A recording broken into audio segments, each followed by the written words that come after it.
आज हम ये प्रभु की प्रार्थना के अंतिम भागों में पहुंच गए हैं। क्या है? क्योंकि राज्य, पराक्रम और महिमा सदा तेरे ही है। आमीन। ये एक्चुअली प्रार्थना नहीं है ना? ये स्तुति है, अंतिम स्तुति है। परमेश्वर को महिमा देने का स्तुति है। लेकिन आपके बाइबल दोबारा ध्यान से देखिए, ब्रैकेट से कॉलम उसके अंदर लिखा हुआ है। काड़ा क्या होगा? काड़ा इसके अलावा भी, और जब आप बाइबल ध्यान से पढ़ेंगे तो बीच बीच में ऐसा बात है कि इसके अंदर ब्रैकेट के अंदर लिखा हुआ है, और कुछ है खाली है, कुछ नहीं लिखा है। बात अगर ध्यान से पढ़ें तो आपको पता चलेगा। ठीक है, तो इसका थोड़ा हिस्ट्री में बताऊंगा, जानने की जरूरत भी है। क्योंकि पुराने समय में आप सोचिए 2000 साल पहले हमारे जैसा ऐसा किताब नहीं था ना। पब्लिशिंग का जो मशीन आने से पहले लोगों के पास तो बाइबल कैसे मिलती थी? भेड़ बकरी का उसका चमड़ा है ना, उसको ऐसा निकाल लेते और उसको सुखाते हैं, तो ये पेपर जैसा बना था, पेपर जैसा। तो उसमें इंक से ऐसे लिख देते हैं। तो पुराना नियम, नया नियम सब उस टाइम पे लोगों ने कहां पे लिखा? उसमें लिखा। उसको क्या बोलते हैं? पापीरूस बोलते हैं, पापीरूस। धर्म पत्र में इंक से लिखा। तो देखिए, हम अभी सोच सकते हैं, थोड़ा कल्पना कर सकते हैं। यहाँ पे पहले जैसे यूहन्ना ने लिखा था, यूहन्ना रचित सुसमाचार यूहन्ना ने लिखा है, लेकिन वो ओरिजिनल तो एक ही है, एक है ना। लेकिन इस सारे लोगों के पास ये कैसे भेजेंगे? क्या करना है? इसको कॉपी करना है। लेकिन उसमें जेरोक्स मशीन भी नहीं था उस टाइम पे, और प्रिंट भी नहीं था, पब्लिशिंग का मशीन भी नहीं था। तो कैसे इसको कॉपी किया होगा? हैंड राइटिंग से। तो हैंड राइटिंग से अगर एक जन इसको हैंड राइटिंग देख के करेंगे, बहुत टाइम कंज्यूमिंग बात है ना। इसलिए हजार लोगों को इसमें बिठा के, जो मुख्य स्क्राइब है, शास्त्री है, वो ऐसे डिक्टेशन की तरह बताता था, लिखो है हमारे पिता। तो सब लोगों ने है हमारे पिता लिखा। तू जो स्वर्ग में है, तू जो स्वर्ग में है, ऐसा लिख के मतलब कॉपी बना, और ये इधर उधर भेजने लगे। इस तरीके से कॉपी का काम किया था। तो उसके बीच में क्या हुआ, थोड़ा मजेदार कहानी भी है। आज भी हम जैसे वचन सुनते हैं, कुछ लोग क्या करते हैं? सुनने लगते हैं।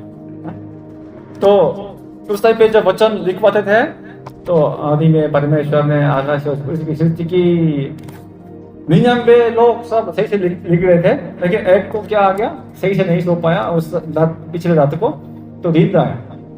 तो क्या किया? एक पल चले गया।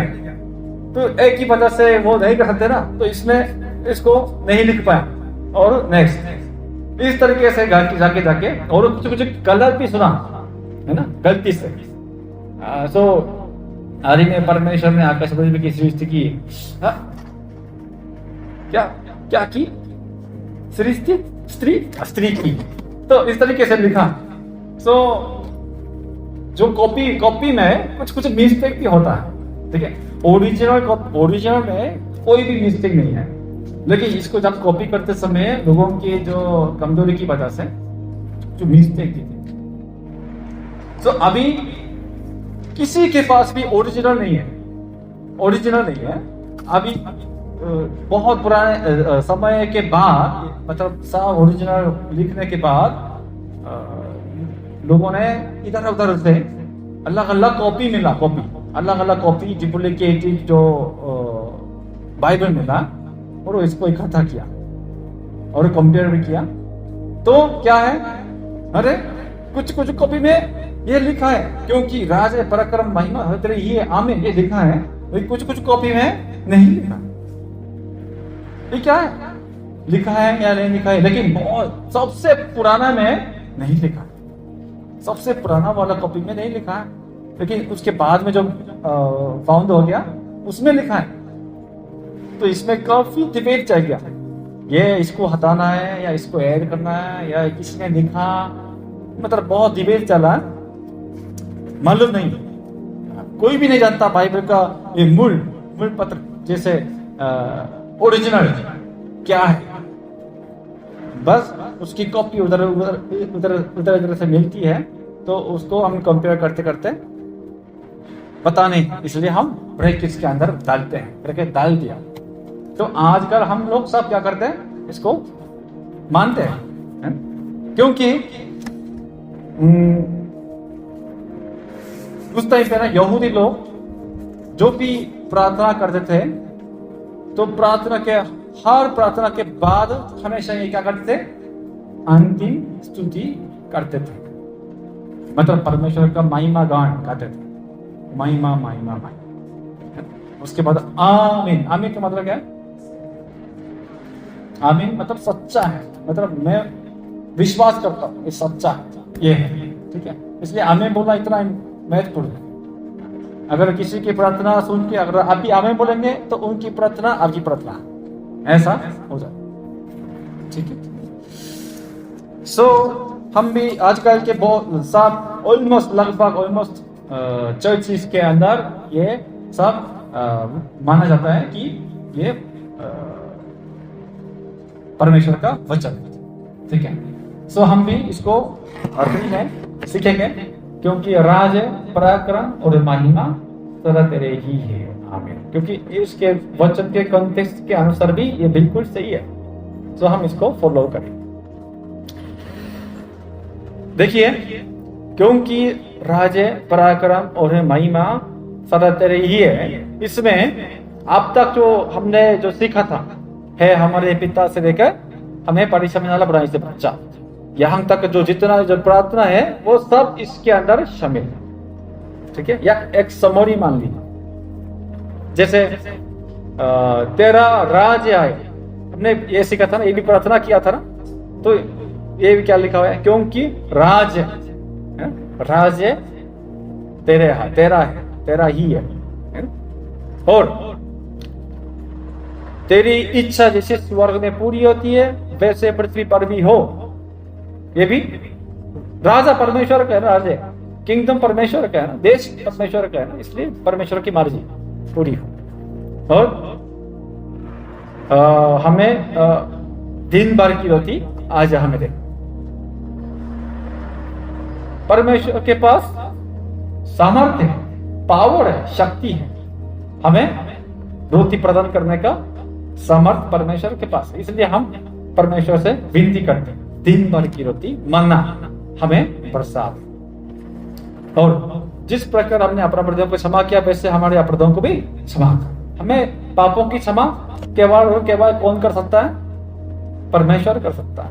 कोई इंसान का पाप क्षमा नहीं कर सकता, सिर्फ परमेश्वर के पास पावर है पापों की क्षमा के, इसलिए पावर। और हमें परिश्रम में डाला परंतु बुराई से बचा। केवल और केवल शैतान से हमें कौन छुड़ा सकता है, परमेश्वर, ठीक है, परमेश्वर का सामर्थ्य, ठीक है। सो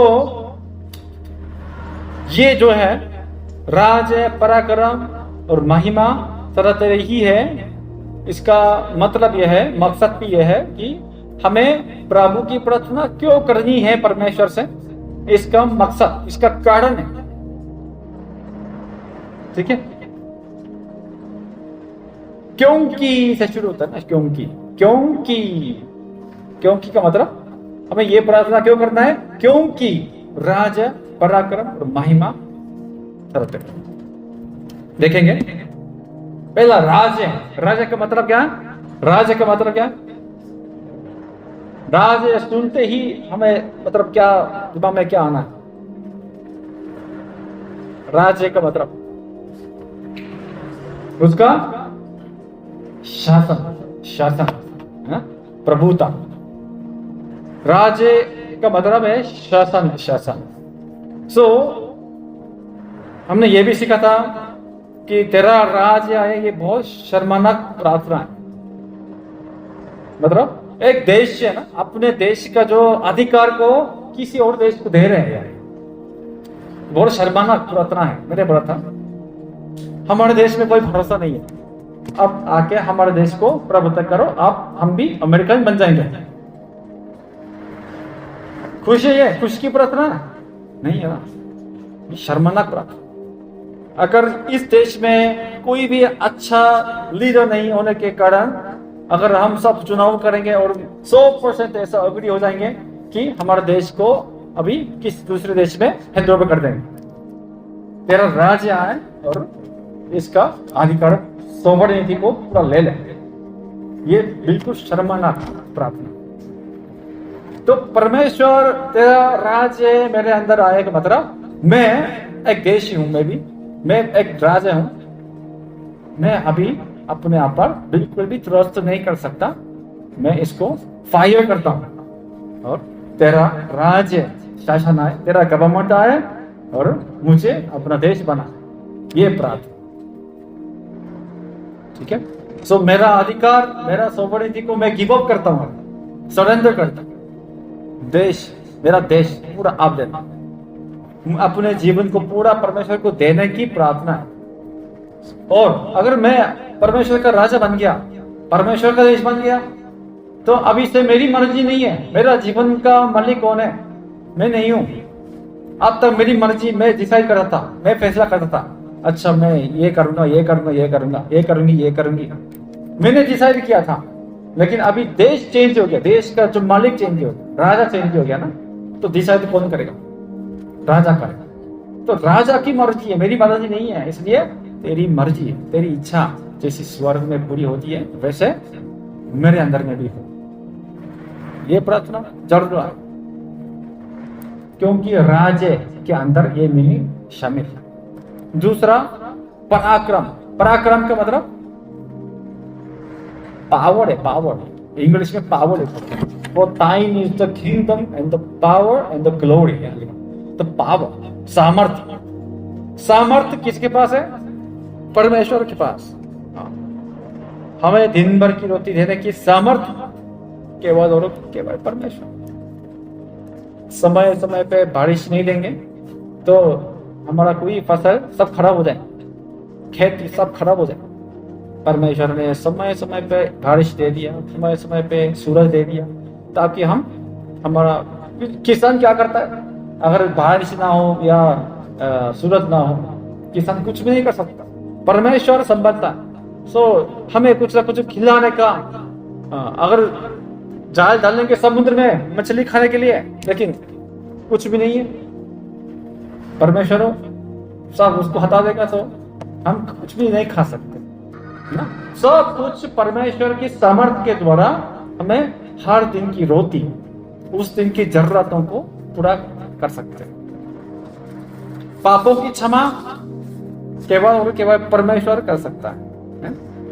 अगर परमेश्वर हमें क्षमा नहीं करेगा, हम अभी यहाँ पे कोई भी मौजूद नहीं है, हम सब नरक में चले जाएंगे, सबको सजा मिलेगी। लेकिन परमेश्वर हमें क्षमा कर। तो ये परमेश्वर का सामर्थ्य, परमेश्वर के पास पावर है और ऑथोरिटी है। और हमें परीक्षा में ना ला, इधर उधर हमें ये सीखा था, लास्ट सेशन में ये सीखा था कि शैतान 3 टेम्पटेशन हमारे पास, हमारे सामने बहुत बना के रखा है। क्या है?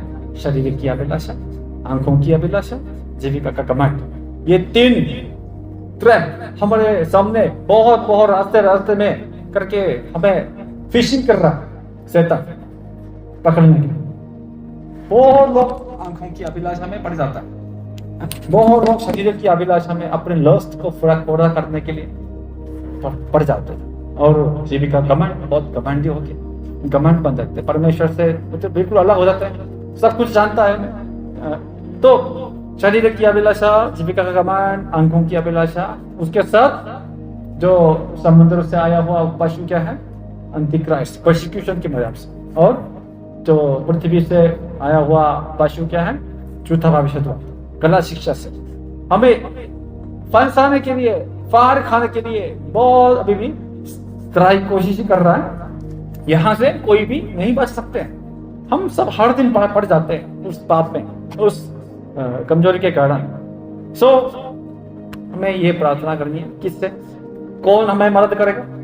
इंसान की मदद नहीं कर सकते। इसलिए हमें परमेश्वर, जिसके पास ये शक्ति है, हमें छुड़ाने का शक्ति है, उसके पास जाके मांगना है। हमें परीक्षा में डाला, अगर लेकिन पड़ गए तो उस बुराई से हमें बचा, तो उस ट्रैप से हम बच सकेंगे। ठीक है? इसलिए पराक्रम, पावर भी परमेश्वर के पास है। तीसरा, महिमा। महिमा का अर्थ जो हिब्रू शब्द में कबोद बोलते हैं, कबोद का अर्थ क्या है? वजन, वही। अगर किसके एक व्यक्ति के पास कुछ ना कुछ ज्यादा होता है ना, तो वो उसका वजन बन जाएगा, वेट बन जाएगा। तो ये उनकी महिमा है।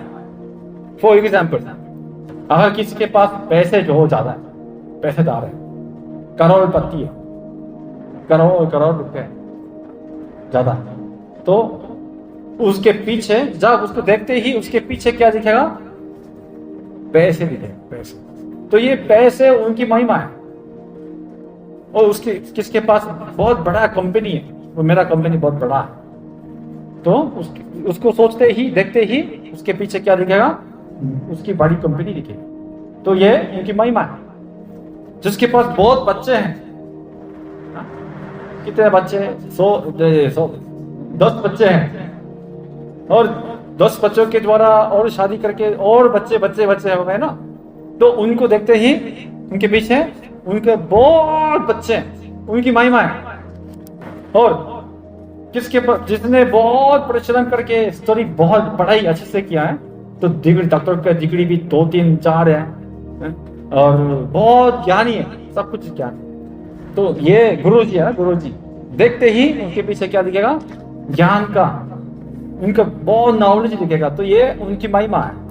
कबोद का मतलब ये है, जिसके पास बहुत प्लॉट है, प्रॉपर्टी ज्यादा है, तो ये प्रॉपर्टी का महिमा उनके पीछे दिखेगा। आपकी महिमा क्या है? हा? आप सोचिए, मेरी महिमा क्या होगी? मेरे पीछे क्या है? परमेश्वर, ध्यान से सुनिए, परमेश्वर चाहता है तुम्हारे पीछे मैं हूं, मैं तुम्हारी महिमा हूं। ये परमेश्वर की इच्छा है। ठीक है? परमेश्वर चाहता है, पैसे भी नहीं है, घर भी नहीं है, गाड़ी भी नहीं है, और बच्चे भी नहीं है, ज्ञान भी नहीं है, प्रॉपर्टी भी नहीं है, केवल और केवल मैं तुम्हारे पीछे, तुम्हारी महिमा। ठीक है? तो कैसे करेंगे? जब हम कैसे करेंगे तो परमेश्वर की महिमा हमारे पीछे से दिखेगी, लोगों के सामने कैसे दिखेगी?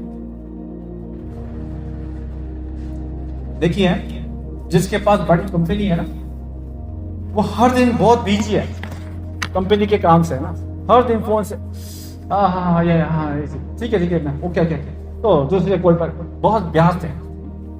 तो उसकी वजह से ये 24 घंटे केवल क्या सोचते रहते हैं? कंपनी। और बच्चे ज्यादा हैं, हर दिन एक पहला बच्चे, दूसरा बच्चे, तीसरे बच्चे उससे बात करते रहता है। दिन भर बच्चे के बारे में सोचते हैं और प्रेम भी करते हैं। और जिसके पास बहुत पैसे हैं, तो बैंक में या इसमें इन्वेस्ट करो, या स्टॉक कितना बढ़ गया, ऐसा सोचते हैं। दिन भर उनके दिमाग में सिर्फ पैसे। और जो पढ़ाई, उनकी पढ़ाई के द्वारा सिर्फ 24 घंटे पढ़ाई। अब हिंट दे दिया मैंने। तो परमेश्वर की महिमा कैसे दिखेगी? जब हम कैसे करेंगे? 24 घंटे केवल और केवल परमेश्वर को मनन करेंगे, परमेश्वर को देखेंगे, परमेश्वर को सोचेंगे। तो लोग सब ऐसा बोलेंगे, अच्छा कुछ नहीं है, बस परमेश्वर। क्योंकि मुझे लगता है कि इसके पास सब कुछ चले जाए, बस परमेश्वर रहे उसके साथ, तो ये बहुत खुश हो जाएगा। इतना लोगों के द्वारा मतलब महसूस होगी कि एक व्यक्ति के पास सिर्फ परमेश्वर की वजह से खुश, संतुष्ट, सेटिस्फेक्शन होता है, तो उसके द्वारा परमेश्वर की महिमा हमारे जीवन से बहुत बढ़ जाती है। जो दिन भर दाऊद को देखिए, दाऊद राजा था, लेकिन दाऊद राजा का महिमा नहीं है, दाऊद के पीछे हमेशा क्या है? परमेश्वर की महिमा, क्योंकि वो दिन भर यहोवा का व्यवस्था मतलब वचन को मनन करता रहा और दिन भर भजन करता रहा, स्तुति गीत करते हुए प्रार्थना करते रहे। इतना भजन संहिता किसने लिखा? दाऊद ने लिखा।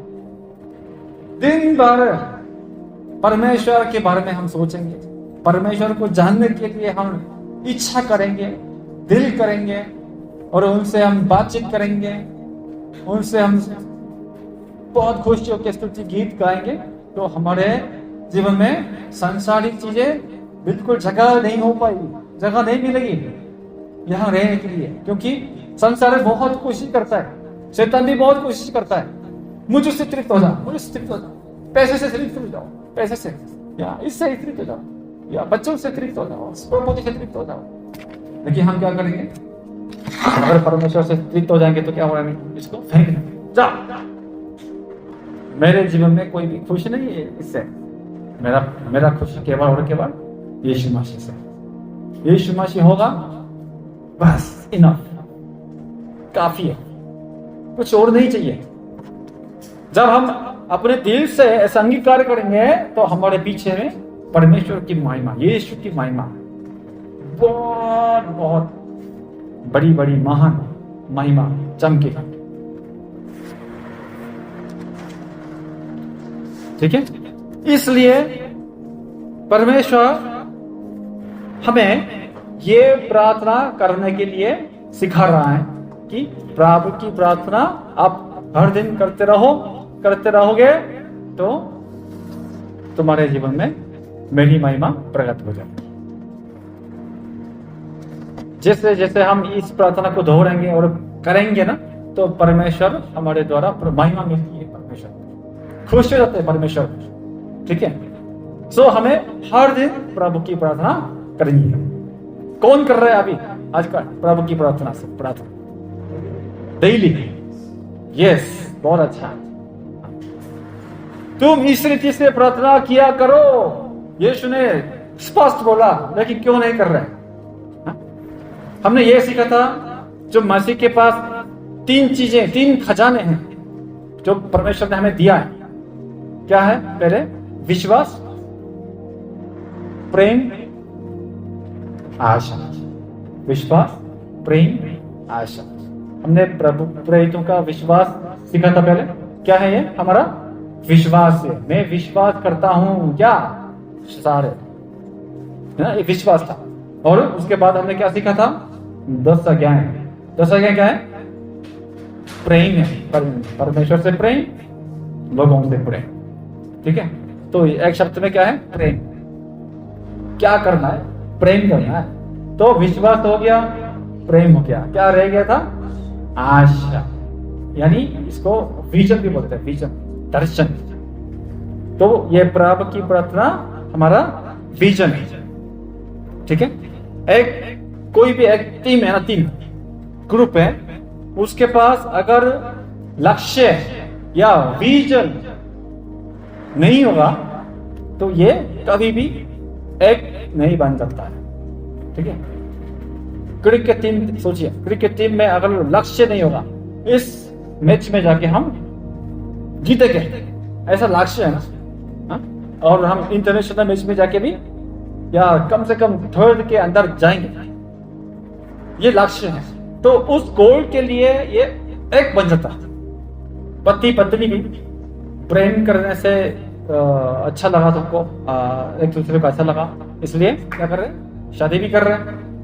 लेकिन शादी करके कितना भी खूबसूरत हो, कितना भी सुंदर हो, हर दिन अब एक दूसरे को देखते रहेंगे तो क्या हो जाएगा? झगड़ा, लड़ाई होती रहती है। कितना भी सुंदर हो, है ना, इतना भी अच्छा लगे, पैदा हो जाए। लेकिन अगर पति पत्नी एक दूसरे को ऐसा नहीं देखे, लेकिन एक तरफ एक दिशा में देखने लग जाएंगे तो ये कंटिन्यू चलेगा। एक लक्ष्य को देखें, एक विजन के लिए दोनों मिल के जाएंगे, ये एक पंच अंत तक।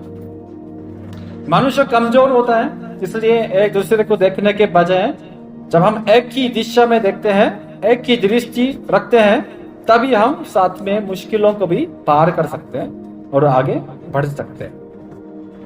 चर्च भी सेम।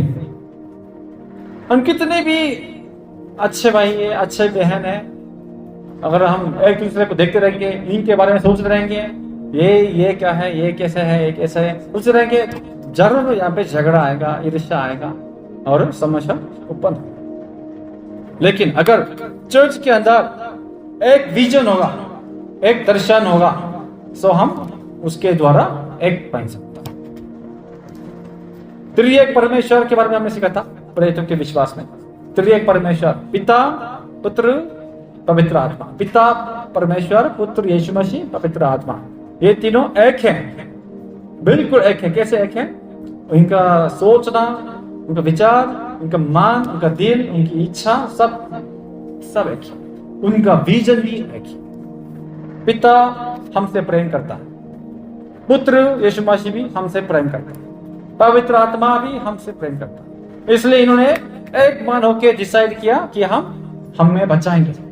हम यीशु तू जाओ, जाके इंसाफ मांग के जाओ और सब लोगों के पाप उठाओ और मेरे न्याय को आप सब ले लो और इनको बचाएंगे, क्योंकि मैं इनसे प्रेम करता हूं। यीशु ने भी, हाँ पिता, मैं भी इनसे प्रेम करता हूं और मैं आपसे भी प्रेम करता हूं, सो मैं करूंगा। करके यीशु मसीह देहधारी होके इंसान बन के दुनिया में आया। यीशु मसीह स्वर्ग में चढ़ने के बाद पवित्र आत्मा हर एक व्यक्ति के मन में आ गया और बसने लगे और हमारे अगुवाई डेली करता है। कोई थक नहीं जाते हैं क्योंकि हमसे प्रेम करता है पवित्र आत्मा। कभी कभी हम प्रार्थना भी नहीं कर पाते हैं, लेकिन पवित्र आत्मा हमारी हृदय मतलब उभारते हैं और प्रार्थना कराते हैं। पिता, पुत्र, पवित्र आत्मा भी एक ही है क्योंकि उनका विजन एक है।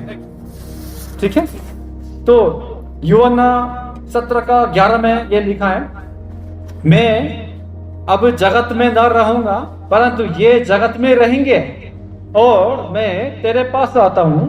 हे पवित्र पिता, अपने उस नाम से जो तूने मुझे दिया है उनकी रक्षा कर कि वे हमारे समान एक हो।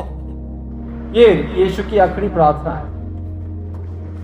स्वर्ग जाने से पहले पिता से ये मांगा, हमारे समान, जैसे पिता, पुत्र, पवित्र आत्मा एक था, बिल्कुल एक था, 100% एक था, वैसे आपने जो मुझे दिया है ये लोग भी एक बने। यीशु की प्रार्थना। सो ये प्रभु की प्रार्थना हमें ये आशा देता है कि हम भी इस प्रार्थना एक अलग अलग है, अलग अलग जगहों से हैं, अलग अलग बैकग्राउंड से हैं, लेकिन अगर हम प्रभु की प्रार्थना एक दर्शन को रखेंगे और प्रभु की प्रार्थना से उस रक्षक की तरह हम जाएंगे तो हम एक बन सकता है। इसलिए दोबारा देखिए प्रभु की प्रार्थना, मैं की जगह हमेशा हमदम। हे मेरे पिता, ऐसा लिखा नहीं, हे हमारे पिता, हम। उसके बाद हमारी दिन भर की रोटी, ना मेरी दिन भर की रोटी आजा मेरे, ऐसा नहीं है, हमारी दिन भर की रोटी आजा। और जिस प्रकार मैंने अपने अपराधियों को क्षमा किया है, मुझे क्षमा कर, नहीं हमने अपने अपराधियों को क्षमा किया है, वैसे हमारी अपराधों को भी चार था। और हमें परिश्रम, मुझे परिश्रम डाला, ये नहीं है सिर्फ स्वार्थी होके मुझे परिश्रम डाला, ये नहीं है, हमें परिश्रम डाला परंतु बुराई से बचे। हम और ये आशा अभी जो अंतिम स्थिति में, क्योंकि राज, पराक्रम और महिमा सदा तेरे ही है। ये हम सबका दर्शन है, हम सबका विजन है। हम इस विजन को लेके प्रार्थना करना है, तो इस प्रार्थना करते करते हम एक बनेंगे और ये परमेश्वर हमसे देखना चाहता। ठीक है, मैं परमेश्वर का राजा बने और मेरा परिवार परमेश्वर का राजा बने और मेरा कलीसिया परमेश्वर का राज्य बने और मेरा देश परमेश्वर का राज्य बने और पूरे विश्व में तेरा राज्य आए। ये हमारा विजन है। हमें तेरा राज्य सिंपली ये करिए। अब थोड़ा अगर करना नहीं आता है तो सिंपली ये करिए। ये हमें कल्पना करना है, ये हमारे विजन रखना है।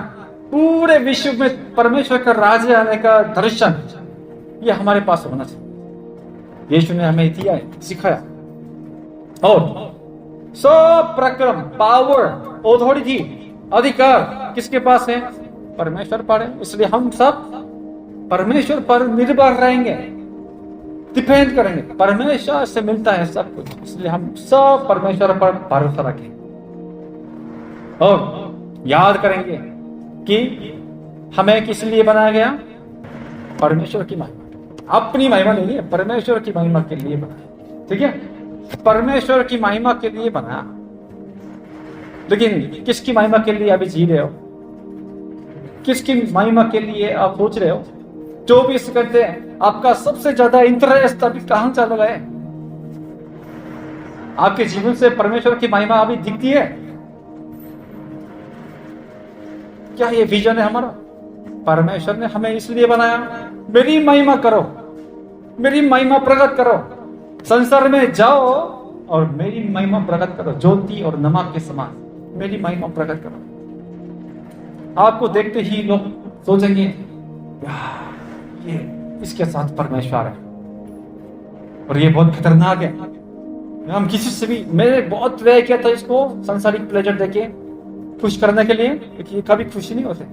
लेकिन जब वचन खोलते हैं ये हंसने लगते हैं, जब प्रार्थना करने लगते हैं तो ये रोने लगते हैं और बहुत खुश होते हैं। मैं इसको मतलब नहीं छू भी सकता, ये परमेश्वर का है। तब हमारे जीवन से परमेश्वर की महिमा दिखेगी, प्रकट हो जाएगी और परमेश्वर ऊपर से देखे खुश हो। तो परमेश्वर हमें जो भी जरूरत है उसको हम सबको भर देंगे।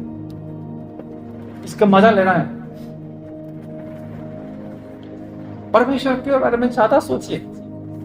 दिन भर आपके अभी तक 24 घंटे में, ठीक है, सोने का हम टाइम को छोड़ के बाकी टाइम में सबसे ज्यादा इंटरेस्ट, आपका ध्यान, रुचि कहां पर है? उसको आप थोड़ा एनालाइज कीजिए, लिखते। ऐसे परमेश्वर के बारे में, यीशु के बारे में, पवित्र आत्मा के बारे में बार बार हम मनन करेंगे, सोचते रहेंगे। सच में आपका चेहरा बदल जाए, आपका शक्ल बदल जाए, बिल्कुल चमकने लगे। जैसे मूसा परमेश्वर से 40 दिन 40 रात मिल के नीचे आ गया था, तो लोग जो है नीचे से मूसा का शक्ल नहीं देख सके। इतना रोशनी था उसके मुंह में, जो पवित्र से परमेश्वर से इतना नजदीक है ना।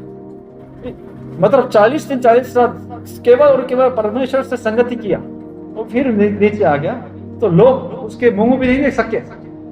इतना रोशनी, इतनी महिमा। तो ऐसी महिमा का अनुभव आपका हो जाए, सच में हम लोगों का हो जाए।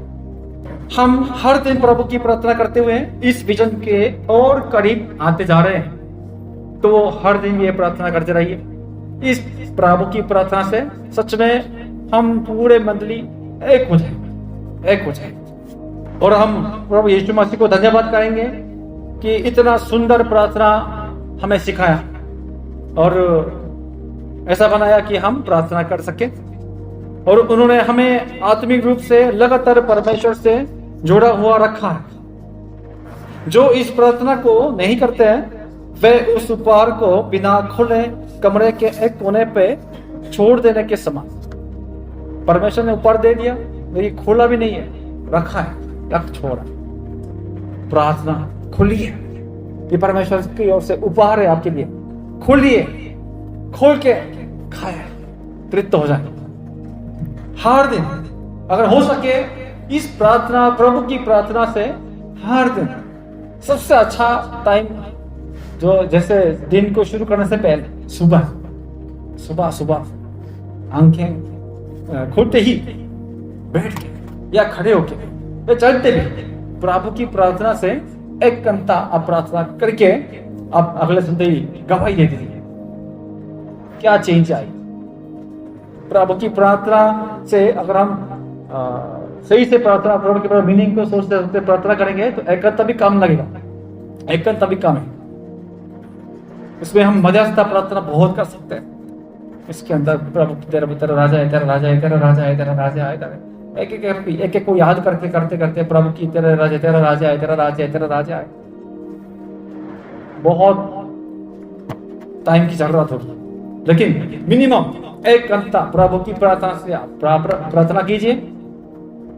किसी से प्रार्थना निवेदन देना भी ठीक है, लेकिन खुद इस प्रार्थना सिखाया ना, यीशु ने सिखाया हमें, तुम इस रीति से प्रार्थना किया करो करके सब बता दिया है। हमारे पिता से लेके तेरा सदा तेरे ही है, यीशु ने सिखाया, लेकिन क्यों नहीं खोल रहे? इसको आप कीजिए। कोई ऐसा बोलते हैं मुझे प्रार्थना करना नहीं आता, इसलिए सिखाया, इस रीति से प्रार्थना किया करो। अगर मुश्किल है बस याद कीजिए, है हमारे पिता, लेकिन मंत्र की तरह नहीं, तंत्र मंत्र की तरह इसको इसमें शक्ति है करके नहीं, थोड़ा अर्थ को समझते हुए प्रार्थना करेंगे। तो हम उस प्रभु की प्रार्थना ये भी करेंगे, ये भी करेंगे, ये भी करेंगे, मैं भी करूंगा, तो हम प्रभु की प्रार्थना से सब एक दिशा में देखने लग जाएंगे। ये एक विजन बन जाएगा कि परमेश्वर का राज्य की तरफ, परमेश्वर की महिमा की तरफ हमारा नजर सब एक हो जाएंगी। तो एक कलीसिया एक हो जाएगा, एक टीम, स्ट्रॉन्ग टीम बन जाएगा। और ऐसे ही कलीसिया का उपयोग परमेश्वर करता है, ठीक है। एक टीम बन के चलता है, उस कलीसिया का इस्तेमाल करता है परमेश्वर अपनी काम के लिए, कार्य के लिए। हमने अभी सब सीखा, विश्वास भी, प्रभु प्रेरितों का विश्वास है, विश्वास भी सीखा है, भेजी गई, और 10 आज्ञाओं से प्रेम भी सीखा, और प्रभु की प्रार्थना से आशा भी सीख लिया। अभी ज्ञान में जब जमा हुआ है, इसको अभी हम दिल तक खींच लें और सच में अपने हाथ से, अपने पैर से करें। जब करेंगे और तो काम दिखेंगे, नहीं करेंगे, जानेंगे, सिर्फ आपका सिर बढ़ जाएगा, सच में कुछ नहीं होगा उसमें, बहुत सूखा सूखा ज्ञान मिलेगा। लेकिन अगर सच में उसको हम अप्लाई करेंगे, लागू करेंगे, हमारे जीवन में बहुत बहुत परिवर्तन, बहुत बहुत अद्भुत काम सच में आनंद। परमेश्वर इस वचन के द्वारा हम सबको आशीष दे और हम सबको एक बनाए। आइए हम प्रार्थना। है हमारे पिता, तू जो स्वर्ग में है, तेरा नाम पवित्र माना जाए, तेरा राज्य आए, तेरी इच्छा जैसी स्वर्ग में पूरी होती है वैसे ही पृथ्वी पर भी हो। हमारी दिन भर की रोटी आज हमें दे, और जिस प्रकार हमने अपना अपराधियों को क्षमा किया है वैसे ही तू भी हमारे अपराधों को क्षमा कर। हमें परीक्षा में न ला, परंतु बुराई से बचा, क्योंकि राज्य, पराक्रम और महिमा तेरे ही। आमीन।